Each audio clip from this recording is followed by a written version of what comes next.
ఏదైనా కావచ్చు. మరి దాన్ని బ్రతికుంటే జంతువు అంటారు, చనిపోతే శవం అంటారు. ఆ శవము భూమిలో పూడ్చిపెట్టాల్సింది. మన కడుపులో పూలుస్తున్నాము అంటే మన కడుపు శ్మశానం కాదు. ఇది చక్కగా గుర్తుపెట్టుకోవాల్సింది. భూమిలో పెట్టవలసిన శవాలు మన పొట్టలో పెట్టుకుంటే మన పొట్ట శ్మశానం కాదు. మరి మనకు అది అసలు సరైన ఆహారం కూడా కాదు.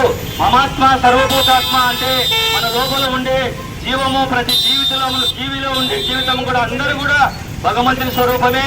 కాబట్టి ఇది తెలుసుకున్న రోజు అదే మానవ మతము, అదే సత్యము, అదే నిత్యము. కాబట్టి ప్రతి ఒక్కరు కూడా మిత్రులారా, ఇక్కడ కులాలు మతాలు లేవు. ఆదోన్లో ఉండే ప్రతి ఒక్కరు ఈ క్షణం నుండి ఎవరైనా కావచ్చు, ప్రతి ఒక్కరూ తోటివాడు బాగుండాలి అంటే ఇంతమంది కూడా ఇక్కడికి రావడము ఎందుకు వచ్చారంటే అందరూ కూడా ప్రతి ఒక్కరు శాకారులుగా మారి అందరూ కూడా ఆ ధ్యానం చేసి ఆరోగ్యాన్ని పొంది ప్రతి ఒక్కరు కూడా మాలాగా ఉండాలి. అందరూ కూడా తోటి వాళ్ళని ప్రేమించాలి. ఇది సత్యం అంటే ఒకరి సొత్తు కాదు, అందరికి తెలియజేయాలనే ఉద్దేశంతో ఈ రోజు ఇక్కడికి వచ్చి అందరికి కూడా మనం తెలుసుకున్న సత్యాన్ని ఇంకొకరికి తెలియజేయాలనే ఉద్దేశంతో ఈ ర్యాలీ చేయడం జరుగుతుంది.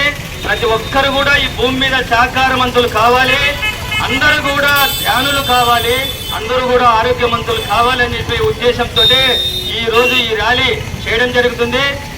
శాఖల జగత్కి, ధ్యాన జగత్కి చెప్పండి.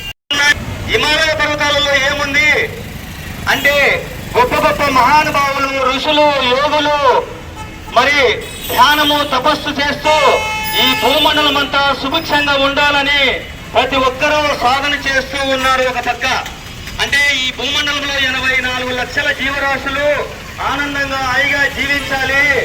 మరి మమాత్మ సర్వభూతాత్మ అంటే మన లోపల ఉండే ప్రాణము, మన లోపల ఉండే ఆత్మ, మన లోపల ఉండే దేవుడు అన్ని జీవరాశుల్లో కూడా ఉన్నాడు.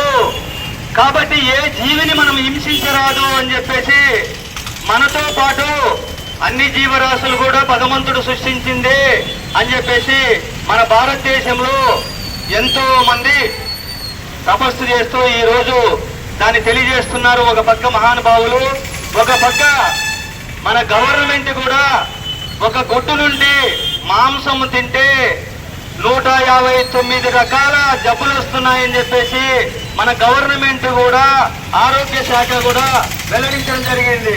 అయినా కూడా మనము ఈ మాంసం తింటే మనకు శరీరానికి మంచిది కాదు అని ఒక పక్క యోగులు చెప్తున్నారు, ఒక పక్క కూడా గవర్నమెంట్ ఆరోగ్య శాఖ చెప్తూ ఉంటే కూడా ఈ రోజు ఆ మాటను తీసేసి మనం పెద్దలు చెప్పిన మాటని తిరగరిస్తున్నాము, వ్యతిరేకిస్తున్నాము. మనం జీవించే విధానము, జీవిత శాస్త్రం అంతా ఏమైంది? 100 సంవత్సరాలు జీవించాల్సిన మనిషి ఈ రోజు మరి 20 సంవత్సరాలు, 30 సంవత్సరాలు, 50 సంవత్సరాలు కూడా జీవించకుండానే మనిషి చనిపోతున్నాడు. ఎందుకంటే మనం వచ్చిన పని ఏమిటని మర్చిపోయినాడు. అందుకోసమే మరి ఒక మహానుభావుడు ఈ భూమి మీద అవతరించి, పత్రిజీ మహానుభావుడు ఈ భూమి మీద 1947లోనే స్వతంత్రం తీసుకురావడం జరిగింది. కాబట్టి మరి దేశానికి స్వతంత్రం వస్తే సరిపోదు, ప్రతి ఒక్క మనిషికి స్వతంత్రం రావాలంటే, ప్రతి ఒక్కరు చైతన్యవంతుడు కావాలి అంటే ప్రతి ఒక్కరు కూడా ధ్యానం చేయాలని చెప్పేసి మరి పత్రిజీ మహానుభావుడు వచ్చి భూమి మీదకి వచ్చి ప్రతి ఒక్క మనిషి కూడా శ్వాస మీద ధ్యాస అంటే ప్రతి ఒక్కరు కూడా ఒక్కొక్క విధాలుగా చెప్పడం జరిగింది. ఇక్కడ భూమి మీద సాధనతోనే సమకూరులు దరిలోన పనులు ఏమని చెప్పడము. మరి బ్రహ్మంగారు కూడా ఒక రోజుకి 21,600 సార్లు అంశ జపం జరుగుగాక చెప్పలేదంటనకపోయారు. జనులారా, నా మాట వినకపోతే తప్పుదారి పట్టిపోతావు అని చెప్పేసి మరి బ్రహ్మంగారు కూడా చెప్పడం జరిగింది. మరి వేమన కూడా ముక్కులోన గాలి ముక్తికి దారయ్యా విశ్వదాభిరామ వినర్వేమ అని చెప్పడం జరిగింది. మరి యేసు ప్రభు కూడా దేవుని రాజ్యం నీ లోపలే ఉంది, నిన్ను నువ్వు ప్రేమించుకో, నీ వలె నీ పొరుగువాన్ని ప్రేమించు అని చెప్పడం జరిగింది. మరి బుద్ధుడు అపో దీపో భవ, నీ దీపాన్ని నువ్వు వెలిగించుకో అని చెప్పేసి బుద్ధుడు చెప్పడం జరిగింది. ప్రతి ఒక్కరు కూడా ఒక ఊపిరి మీదే, ఒక శ్వాస మీదే, ఒక అన్నమయ్య ఆచార్యులు కాయటి ఊపిరిలోనే ఘని ఉన్నది యోగేంద్రులకు. ఆ ఘనిని ఎవరు తాగుతారో వాళ్ళు గనులు అవుతారని చెప్పేసి మరి అన్నమయ్య ఆచార్యులు కూడా చెప్పడం జరిగింది.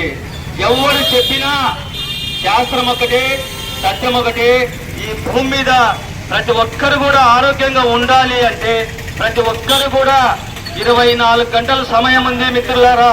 23 గంటలు మన పనులు, మన కుటుంబము అన్ని చూసుకొని 1 గంట సేపులు మన కోసం మన మైండ్ రిలాక్స్ చేయడమే ధ్యానము. అంటే 24 గంటలు ఆలోచించి మన బుర్ర వేడెక్కింది. 1 గంట సేపులు మనం న్యూట్రల్గా ఏది ఆలోచించకుండా మనం ఎప్పుడైతే ఉండగలిగితే అప్పుడు మన మైండ్ రిలాక్స్ అవుతుంది, మన మనసు ప్రశాంతంగా అవుతుంది, మన బుద్ధి వికసిస్తుంది, మన జ్ఞానం పెరుగుతుంది. మిత్రులారా, ప్రతి ఒక్కరు కూడా దీన్ని గ్రహించి ప్రతి ఒక్క మనిషి కులాలు మతాలు గడ్డకి పెట్టి ప్రతి ఒక్క మనిషి కూడా శాకారులుగా అంటే మాంసం వదిలిపెట్టేసి ఈ జీవహింసని మానేసి మనం భూమి మీదకి ఎందుకు వచ్చినామో ఆ పనిని తెలుసుకోవాలంటే మనము శాకారులు అయి తీరాల్సిందే. మనం ఆహారం బట్టి వ్యవహారము, ఏ తిండి తింటే అదే ఆలోచనలు వస్తున్నాయి. కాబట్టి మనకు ఈ భూమి మీద ఒక మనిషి మాంసాహారి కాదు. మనం బ్రతికి ఉంటే మనిషి, చనిపోతే శవము. మనం చనిపోతే శ్మశానంలో భూమిలో భూంచొస్తున్నాం. మరి ఇంతమంది ఈ ధనము బలము బలగము యవనము ఎంతో మంది మన బలగం ఉంటే కూడా ఎంతో మన ధనాన్ని దోసుకున్నారు, మన బలాన్ని దోసుకున్నారు, మన యవనాన్ని అన్ని దోసుకున్నారు. లాస్ట్ లో చనిపోయినప్పుడు మనం ఇంత ముక్క తీసుకొని వాళ్ళు తినవచ్చు కదా, మరి తింటే చచ్చిపోతామని తెలుస్తుంది. మరి మన శరీరాన్ని భూమిలో వేస్తున్నారు. మరి బ్రతికి ఉంటే ఒక జంతువు పొటేలి మరి ఇక్కడ ఆదోని లక్ష్మమ్మ మరి ప్రిన్సిపల్ సొసైటీ ఆధ్వర్యంలో ఇక్కడ మల్లికార్జున సారు మరి ఎందరో పెద్దలు ఉన్నారు. అందరి ఆధ్వర్యంతో లక్ష్మమ్మ పిరమిడ్ దగ్గర నుండి ఇటు మెయిన్ రోడ్డు అంటే శ్రీనివాస భవనం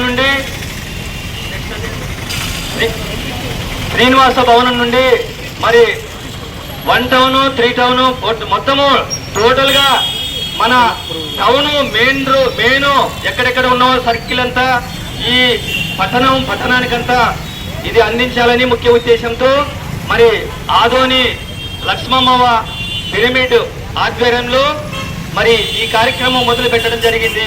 చలో శాకార జగత్కి జై, జ్ఞాన జగత్కి జై, పిరమిడ్ జగత్కి జై.